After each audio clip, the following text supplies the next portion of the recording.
یہی وظیفہ جاری رکھیں گے، اسی سے یہ مسئلہ حل ہوگا، ٹھیک ہے نا؟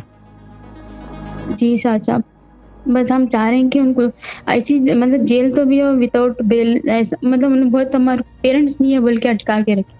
دیکھیں مسئلہ یہ ہے کہ ایک بات یاد رکھیں کہ اس طرح کی چیزوں میں سزا اور جزا اللہ کے ہاتھ میں ہے، ٹھیک ہے نا؟ جس طرح کیا جی کہتے ہیں شاہ صاحب. وَتَعِزُّ مَن تَشَاءُ وَتَذِلُّ مَن تَشَاءُ، عزت و ذلت اللہ کے ہاتھ میں ہے، اسی طرح سزا اور جزا جو ہے یہ بھی اللہ کے ہاتھ میں ہے. تو اللہ کے اوپر چھوڑ دیں، وہ زیادہ بہتر ہے. جی اس کا عدل کا سسٹم بڑا یونیک ہے، ایسا عدل کا سسٹم ہے نہیں. جی اور بولے نہیں اس کو کہ یہ کرو، جی اور نہ یہ بولیں کہ انصاف کرو، چھوڑ دو بس اس جی کو، پھر دیکھو وہ کیا کرتا ہے. کیونکہ اس کو چھوڑا آدمی پسند ہے. جو جی آدمی چھوڑ دیتا ہے نا، جب آپ نے چھوڑ دیا تو وہ اللہ کے بھروسے چھوڑ جی دیتے ہیں، اور بولنے کی ضرورت نہیں ہے، بس لیو اٹ، دیکھو کیا ہوتا ہے. آپ پڑھتے رہیں. آپ جی پڑھنے کے بیچ میں بد دعا تو نہیں مانگ رہے کہیں اس کے لیے؟ مرزا اللہ دیکھ لو، جو بھی ہم ہمارے کو تکلیف دیے اللہ آپ ہی دیکھ لو بول کے بولے، کیونکہ ہم کچھ وظیفوں ان میں کے یہ غلط اگینسٹ کام جا نہیں بھی ہوتا. نہیں نہ سکتے. نہ نہ نہ، وظیفوں میں نہیں ہوتا یہ. وظیفوں میں اپنی بہتری کی دعا مانگیں. جی وظیفوں میں بہتری کی، اسلام جو ہے جی خیر کا کام ہے، شر نہیں ہے کہ دیکھ لو اس کو. اللہ کیوں دیکھے گا بھائی اس جی کو؟ اگر وہ دیکھ رہا ہوتا تو پھر وہ کیا کہتے ہیں شروع سے یہ حالت نہ ہونے دیتا، ٹھیک ہے نا؟ تو یہ بات تو چھوڑ دیں کہ جی دیکھنے دکھانے کو زیادہ چکروں میں نہ پڑے. وظیفے اس لیے نہیں ہوتے. قرآن کی جی عبادت بد دعا یا کسی کو شر کے جی کام میں نہیں ہوتی، اللہ کے بھروسے بیٹھنے کی ہوتی ہے کہ اس کا صبر کیا جائے، بھروسہ کیا جائے، ٹھیک ہے نا؟ جی شاہ صاحب.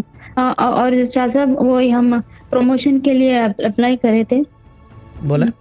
لیکن نہیں ہوا شاہ صاحب. وہ جب میں نے بتا دیا نا وظیفوں کے اندر، جب کوئی غلط، کوئی مجھے پتہ نہیں کب کہہ رہا تھا کہ یہ تو نہیں ہے کہ یہ جو سٹریم چڑھا ہے اس سے کوئی غلط کام کر لے گا. میں نے کہا قرآن سے غلط کام نہیں ہو سکتا، بھلے سننے کو ہو، دیکھنے کو ہو، یا پڑھنے کو ہو، یا سمجھنے کو ہو، یا ترجمہ میں ہو، یا تشریح میں ہو. غلط نہیں ہوتا قرآن کے ساتھ، کیونکہ اس آسمانی کتاب کی حفاظت خود اللہ تعالیٰ کی ذمہ داری میں ہے.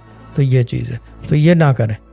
ہم وظیفے کے بعد یہ دعا کریں ہمارے حق میں فیصلہ کر دو اللہ بول کے ہاں حق میں کریں. فیصلہ کر اور دو بس. دوسرے مطلب یہ آپ اپنے لیے کر رہے ہو، مگر یہ نہیں کہ اس کو دیکھ لو نہ آپ اور یہ غلط کیا. وہ حق میں فیصلہ کر دو بس، اور پروموشن کی دعا مانگے تو پھر اللہ تعالیٰ بہتر کرے گا. مگر یہ نہ کریں کہ دیکھ لینا اس کو. یہ دیکھ لینا کہاں سے آ گیا؟ اللہ کو کیا ضرورت ہے دیکھنے کی، ٹھیک ہے نا؟ ٹھیک ہے شاہ صاحب. ٹھیک ہے. شر کی نہ خیر کی مانگے، اپنے لیے بینیفٹ کام نکلواؤ. یہ چکروں میں نہ پڑو کہ اس کو سزا دلا کے آپ کو کیا ملے گا. کچھ بھی نہیں سوائے ایگو. There is nothing. اللہ کے دربار میں، اللہ کی راہ میں ایگو نام کی چیز نہیں ہے، اس کے بھروسے بیٹھنے کی چیز ہے. فکر نہ کریں، ٹھیک ہو جائے گا. آپ یہ کریں اور پھر یہ انشاءاللہ گڈ ہو جائے گا، آپ کے حق میں ہو جائے گا، ٹھیک ہے نا؟ جی سر، آپ ہمارے لیے دعا میں دعا کروں گا.